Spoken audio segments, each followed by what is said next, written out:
नमस्कार विद्यार्थी मित्रांनो, स्वागत आहे तुमचं आजच्या नवीन व्हिडिओमध्ये. तर मित्रांनो, आज आपण 2024च्या आर्थिक सर्वेक्षणावर व्हिडिओ पाहत आहोत. ठीक आहे. तर यामध्ये आपण एकूण 15 खूप महत्त्वाचे प्रश्न घेतलेले आहेत मित्रांनो, लक्षात ठेवा. आणि मित्रांनो, तुम्हाला जर या व्हिडिओची PDF हवी असेल ना, तर व्हिडिओच्या डिस्क्रिप्शन बॉक्समध्ये टेलिग्राम चॅनलची लिंक दिलेली आहे. तेथे जाऊन तुम्हाला सर्व व्हिडिओच्या PDF अगदी फ्रीमध्ये मिळून जातील. ठीक आहे. आणि मित्रांनो, या व्हिडिओचं लाईकचं टार्गेट फक्त 1000 लाईक ठेवण्यात आलेलं आहे आणि मला अशी अपेक्षा आहे की तुम्ही नक्कीच 1000 लाईक लवकर पूर्ण कराल. तर चला मित्रांनो, वेळ वाया न घालवता व्हिडिओला सुरुवात करूयात. तर प्रश्न पहिला आहे, भारताचा आर्थिक सर्वेक्षण कोणाद्वारे सादर केला जातो? लक्षात ठेवा, खूप इम्पॉर्टंट प्रश्न आहे मित्रांनो. तर याचे योग्य उत्तर राहील ऑप्शन ए, अर्थमंत्रीद्वारे. लक्षात ठेवा, ऑप्शन ए, अर्थमंत्रीद्वारे. ठीक आहे. तर याविषयी महत्त्वाची माहिती देखील पाहून घेऊयात. तर भारताचे आर्थिक सर्वेक्षण अर्थमंत्र्यांनी सादर केले आहे आणि हे सर्वेक्षण मुख्य आर्थिक सल्लागारांच्या मार्गदर्शनाखाली तयार केले गेले, परंतु ते अर्थमंत्र्यांनी सादर केलेले आहे. लक्षात ठेवा. यानंतर मित्रांनो, महत्त्वाची गोष्ट आहे की आर्थिक सर्वेक्षण म्हणजे काय हे पाहून घेऊयात. ठीक आहे. तर आर्थिक सर्वेक्षण हा एक दस्तऐवज आहे जो मुख्य आर्थिक सल्लागारांच्या मार्गदर्शनाखाली वित्त मंत्रालयाच्या आर्थिक व्यवहार विभागाच्या आर्थिक विभागाने तयार केलेला आहे. लक्षात ठेवा मित्रांनो. तर यानंतर मित्रांनो, प्रश्न दुसरा पाहून घेऊयात. भारतीय आर्थिक सर्वेक्षण कोणत्या विभागाद्वारे तयार केले जाते? ठीक आहे. तर याचे योग्य उत्तर राहील ऑप्शन डी, आर्थिक व्यवहार विभागाद्वारे. लक्षात ठेवा. तर यानंतर मित्रांनो, महत्त्वाची माहिती देखील पाहून घेऊयात. मुख्य आर्थिक सल्लागारांच्या मार्गदर्शनाखाली आर्थिक व्यवहार विभागाने तयार केलेले आहे आर्थिक सर्वेक्षण मित्रांनो, लक्षात ठेवा. तर यानंतर पुढील प्रश्न तिसरा राहील, भारताचे पहिले आर्थिक सर्वेक्षण कधी सादर करण्यात आले होते? लक्षात ठेवा मित्रांनो, खूप इम्पॉर्टंट प्रश्न आहे. तर याचे योग्य उत्तर राहील ऑप्शन बी, 1950 ते 51 मध्ये. लक्षात ठेवा, 1950 ते 51 मध्ये. ठीक आहे. तर पुढील प्रश्न चौथा राहील, भारताचे सध्याचे मुख्य आर्थिक सल्लागार कोण आहेत? खूप इम्पॉर्टंट प्रश्न आहे मित्रांनो 2024 परीक्षेसाठी. तर याचे योग्य उत्तर राहील ऑप्शन सी, व्ही अनंत नागेश्वरन. लक्षात ठेवा मित्रांनो, व्ही अनंत नागेश्वरन. ठीक आहे. तर यानंतर पुढील प्रश्न पाहून घेऊयात. प्रश्न आहे पाचवा, आर्थिक वर्ष 2024 मध्ये भारताचा GDP वाढीचा दर किती असेल? ठीक आहे. लक्षात ठेवा, खूप इम्पॉर्टंट प्रश्न आहे.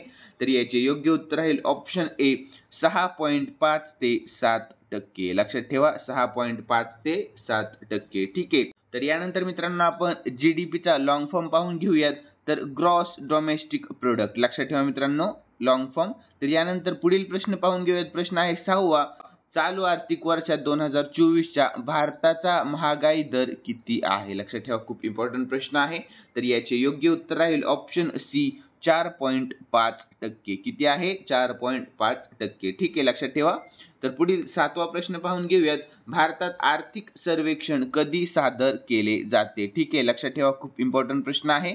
तर याचे योग्य उत्तर राहील ऑप्शन सी, बजेटच्या 1 दिवस अगोदर. लक्षात ठेवा, बजेटच्या 1 दिवस अगोदर भारतात आर्थिक सर्वेक्षण सादर केले जाते. ठीक आहे.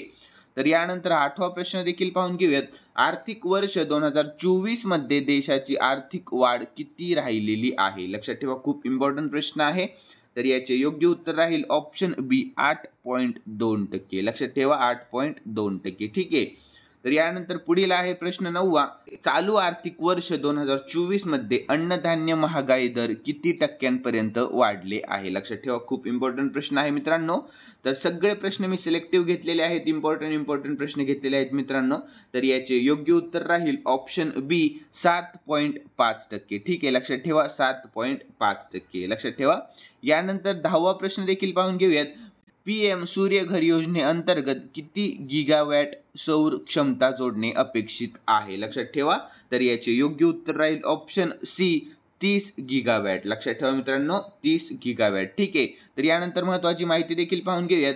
PM सूर्यघर योजनेत 30 गिगावॅट सौर ऊर्जा क्षमतेची भर पडणे अपेक्षित आहे. ठीक आहे. सौर मूल्य साखळीत सुमारे 17 लाख रोजगार निर्माण करण्याचे या उपक्रमाचे उद्दिष्ट आहे. लक्षात ठेवा.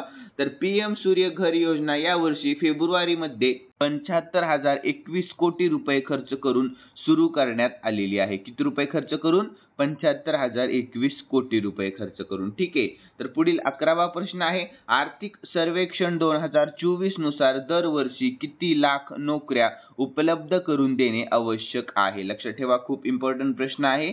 तर याचे योग्य उत्तर राहील ऑप्शन सी, 78.5 लाख नोकऱ्या. किती? 78.5 लाख नोकऱ्या. ठीक आहे. तर यानंतर महत्त्वाची माहिती पाहून घेऊयात. भारतीय अर्थव्यवस्थेला वाढत्या कर्मचाऱ्यांच्या गरजा पूर्ण करण्यासाठी 2030 पर्यंत बिगर शेती क्षेत्रात दरवर्षी सरासरी 78.5 लाख रोजगार निर्माण करणे आवश्यक आहे.